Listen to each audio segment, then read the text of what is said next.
President Rodrigo Roa Duterte itong si Pacquiao. So ngayon guys, yan po yung pag-uusapan natin ngayon at bahagyang bibigyan natin ng analysis at comment. So madami kasi ang nagtatanong sa akin, lalo na sa comment section, 'di ba? Lumabas na yung picture ni Pastor Kibuloy kasama ang iba't ibang klaseng vloggers at pinost sa social media na tila baga parang nangiinsulto baga sa administrasyon ni President Marcos kasi parang pinapakita talaga nila na napaka-weak ng administration, yung PNP, AFP, military forces, may hina. Dahil hindi ako mapahuli-huli.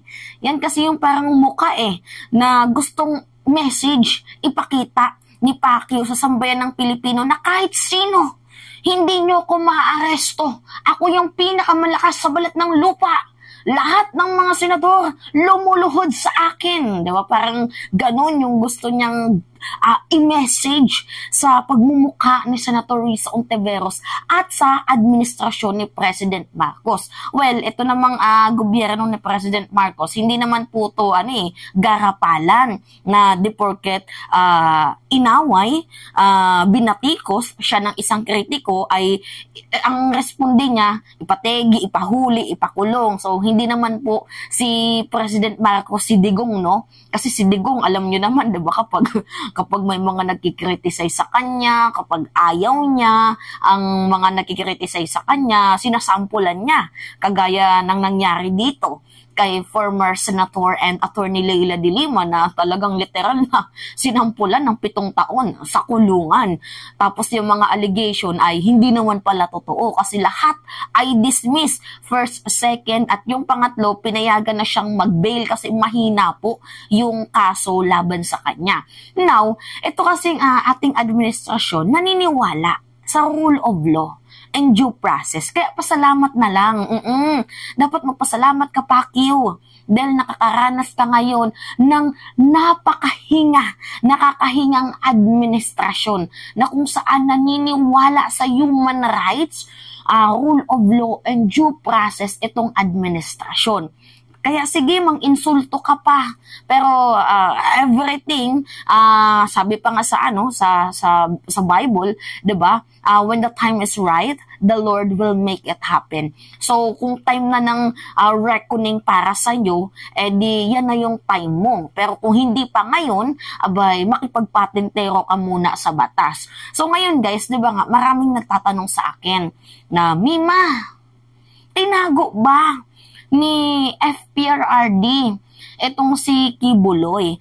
Well, para sa akin guys, isa sa pinakamatibay natin na ebidensya na para masabi natin na tinago ni former president itong si Kibuloy is yung pag-transfer, yung ginawa siya, tinala itong si former President Rodrigo Roa Duterte bilang administrator ng Kingdom of Jesus Christ.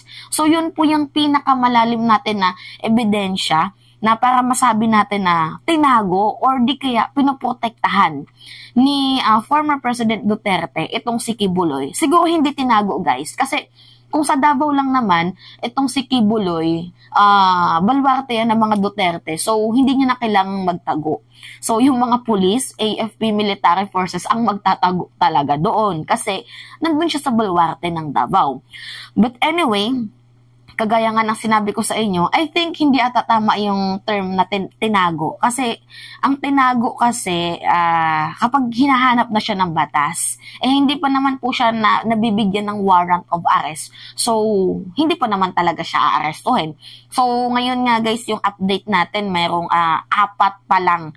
So, di ba, from 5 down to 4. So, kung meron mang madagdag dyan, ito, si Villar, kasi yung nanay niya pumirma.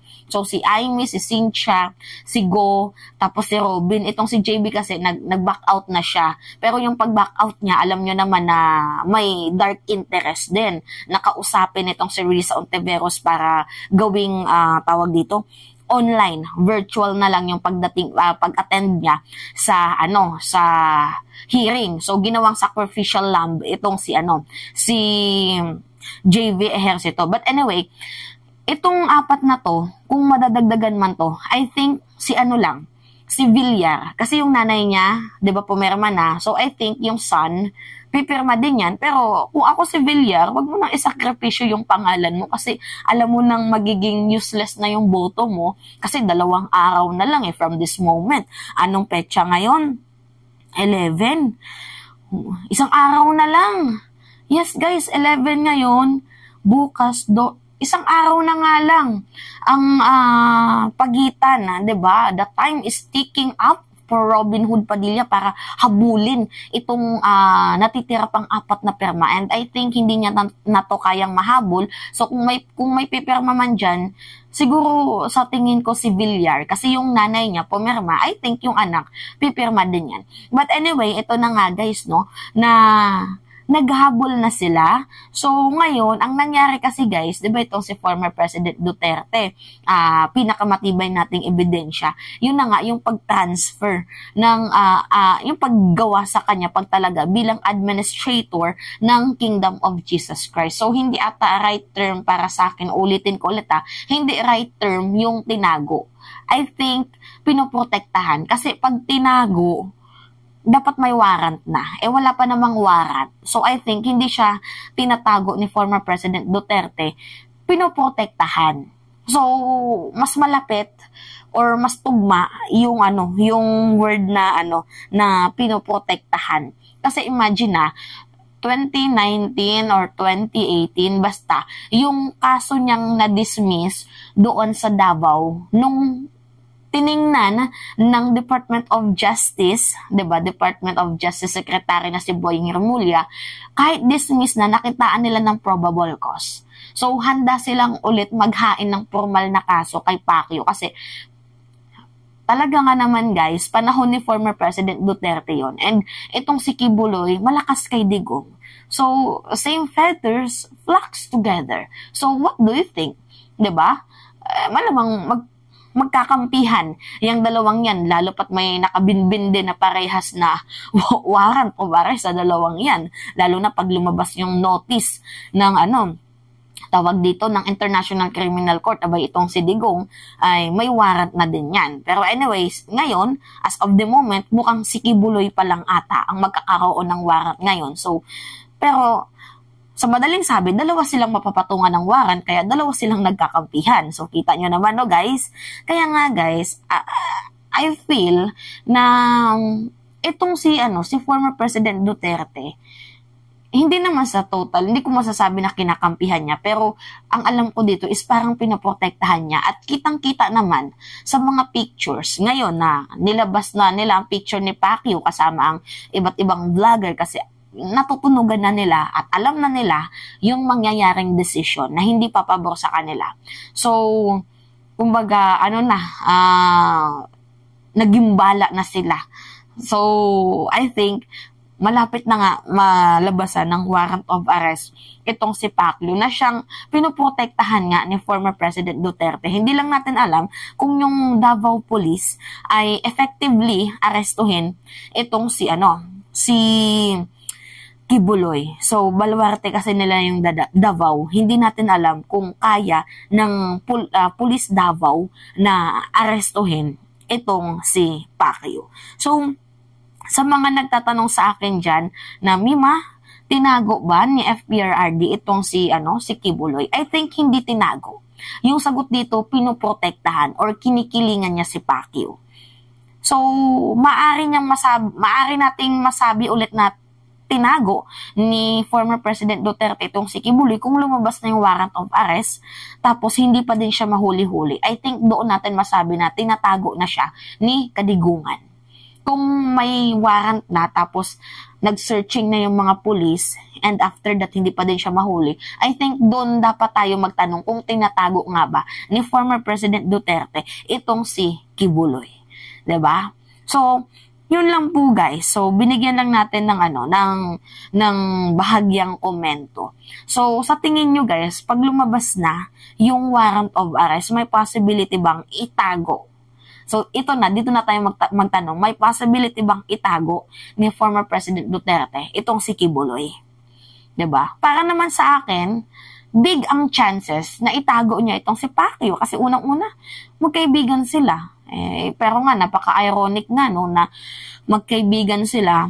Si Digong, hindi naniniwala sa Diyos, minuran niya ang Diyos, samantalang itong si Pacquiao, 'di ba? Siya daw po ay anak ng Diyos. Napaka-ironic, no? Paano kaya naging magkaibigan tong dalawang to? Ang isa naniniwala sa Diyos, tapos ang isa naman minura ang Diyos.